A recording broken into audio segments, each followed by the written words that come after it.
Hello guys, welcome to a new video and I hope you guys are enjoying Memorial Day weekend. If you guys are with the family members spending cooking out, having barbecue. So I hope you guys are having fun with Memorial Day. And let's go and start with this video and we are going to go over a couple slideshows on the section 2.2e describing authentication and authorization using ACS and ISE. And before we do that, I want to give a shout out to ITProTV. Um, it's one of the best courses out there that there is for the CCNA Security, and they also have a bunch of certifications courses over here. As you can see, Agile, Apple, AWS, CompTIA, Linux, PMI, and here's the one that I'm taking. I'm taking the CCNA Security course, and one thing that I like about them is that they go over every single section. They do not skip any section, or the sections are not like all over the place. So they go every single section. They hit every single topic from the exam. So they go from 1.0, 2.0, 3.0. So they go all over these exam topics, which I really enjoyed. And also they have practice test that you can take for the CCNA security and for every other course that they have it. And also they have virtual labs for the CCNA security, CCNA for all of them, and also for AWS. I know they have for AWS, but they have a lot of labs. And what I like the most about labs is that they have live Cisco routers that you can use. You don't really have to follow their you don't really have to follow what you need to do for each lab that they have right here. You can just um, run the routers and you can configure whatever you want on them. Something that I really like because whenever I'm from work and I don't have my computer with me, I can just go to ITProTV, log in, and go and spin one of the routers and just work on them. So really good. ITProTV, and I'm gonna leave a code on the description below so you guys can get 30% off. Um, so you can get 30% off from me. You're welcome, guys.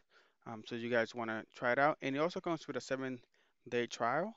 Um, so if it's free, right? Why not take it? So if it is free, go ahead and take it and use my 30% coupon. I'm gonna leave that on the description below. So let's go ahead and start with this video with this PowerPoint. So we're going to describe authentication and authorization using ACS and ISE.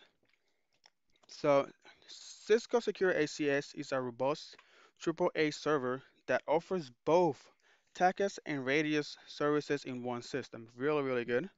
With ACS, an organization can centralize both user network access policies and also network device admin access. So you can have network access policies with RADIUS and network device admin access with TACACS.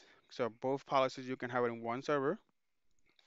And most network devices rely on TACACS and RADIUS protocols to communicate with AAA servers. Some network devices have the ability to interact directly with Active Directory or LDAP for authentication purposes. So ACS can do that as well. It can interact with Active Directory, TACACS, and RADIUS. Although Cisco Secure ACS can be integrated to use the AD or Active Directory service, Microsoft Windows Server can also be configured as an AAA server. Um, and there's a picture that I can show you right here. And here's how the ACS works. So we have over here a end client. So he's trying to get access. So he's getting a resource access request. And then what happened is that the router sends it to the ACS with either radius or TACACS access request. And then after that, it gets sent to Active Directory to see if the account is there. And then Active Directory responds to the ACS either to access accept or access rejected. It depends on if they have access to it or if the account even exists and if the username and password matches. So access accepted or request is sent to the router, and then the router send that back to the end client. So as you can see right here, on number one, the client establishes a connection with the router and attempt to access a protected resource. So it is sent to the router. Then on number two, the router passes the username and password to the ACS server.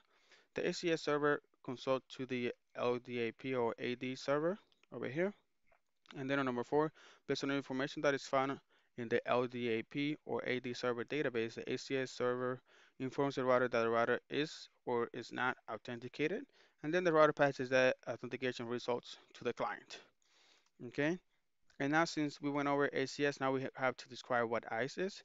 And Cisco um, ISE is a next generation identity management system that combines ACS with network admin control.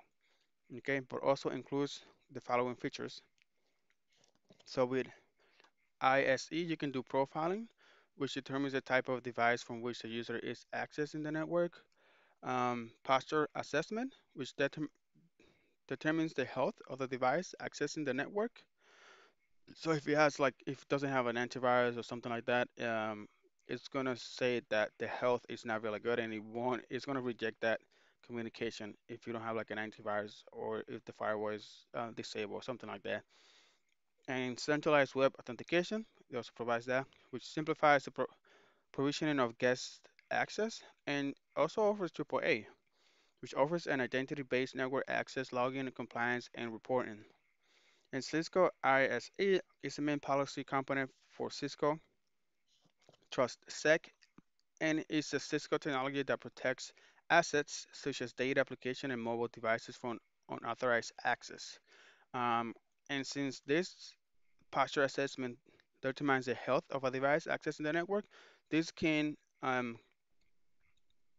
um, can make bring your own device deployments a lot easier. So Cisco ISE not only can quickly isolate and contain threats and limit the impact of data breaches, but it can also simplify and accelerate the safe bring your own device deployments because it does a profiling and it does a posture assessment. So if the health of that device that you bring to the company is not good, it won't let you connect to the network, right? And this is it for these PowerPoints.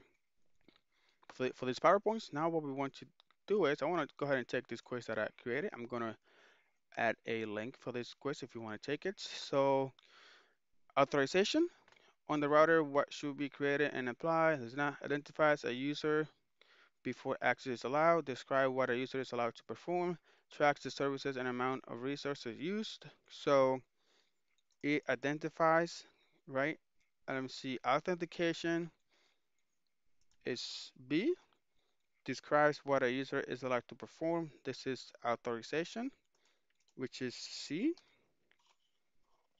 tracks the services and amount of resources used. This sounds like accounting.